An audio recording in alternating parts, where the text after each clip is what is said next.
How's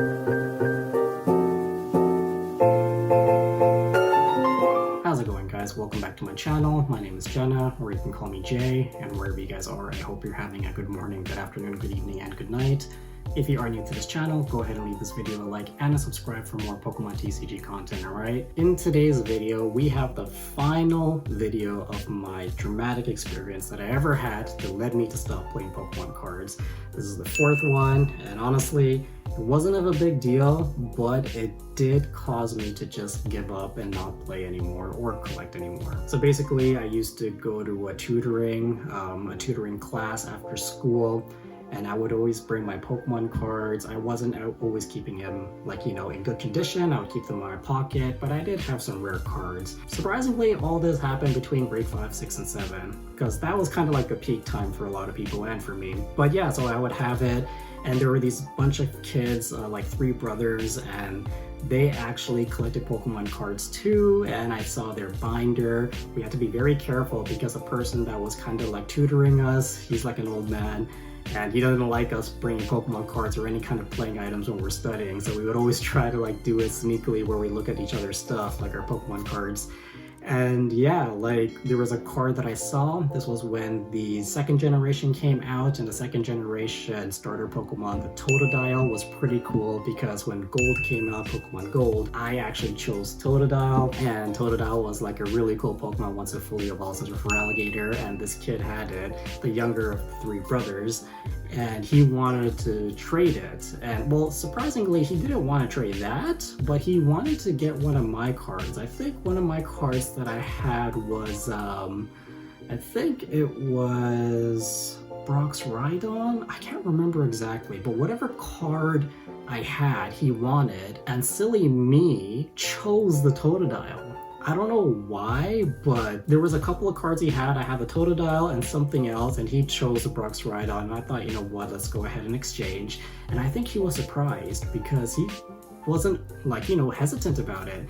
So when we traded, I didn't inspect any of his cards because, believe it or not, a lot of his cards were damaged. That Totodile had like a rip in the middle, from one of the edges in the middle, and I realized that after.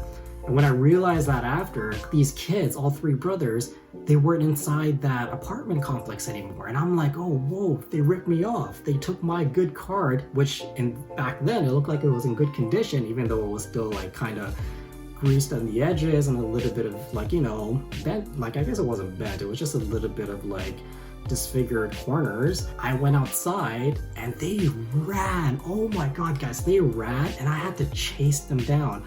By the time I got to the elevators, they were in the other side of the building, and they were masterminds. They planned it out because you can actually see in the staircase there's kind of like a glass shield which you can kind of see through. It's a little bit off, and one of them went to the bottom and then the other 2 went upstairs. So in my head, I'm trying to run towards that door, and I didn't know which way to go up. And then it was halfway to the other side, I just gave up. I couldn't do it. I couldn't run upstairs or run downstairs and try to catch them. They were gone, and I got ripped off.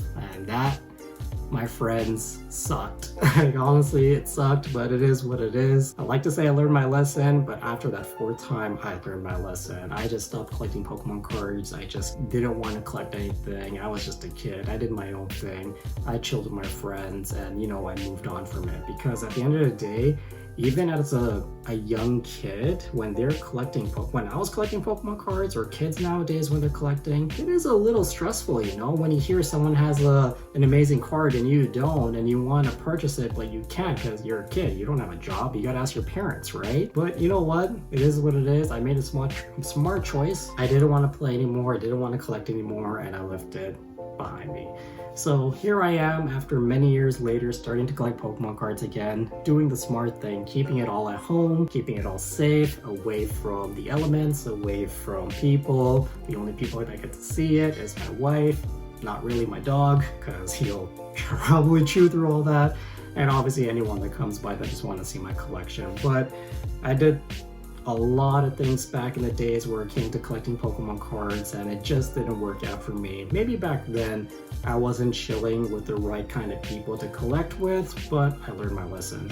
Anyways guys, thank you so much for watching. I hope you enjoyed today's video. Leave a like if you did. Comment down below if you ever had this situation, a dramatic experience when you're collecting Pokemon cards, because I like to know, like, there are a lot of people out there, some of them, they don't want to talk about it, is okay, but I like to believe it's a safe space, you know, if you want to talk about it, you know, reflect on it and then see where you're at now, right? I'm happily collecting them on my spare time. Whenever I have some kind of few dollars here and there, I'll try to purchase whatever I can, and I have the approval from my wife, so that's a check mark.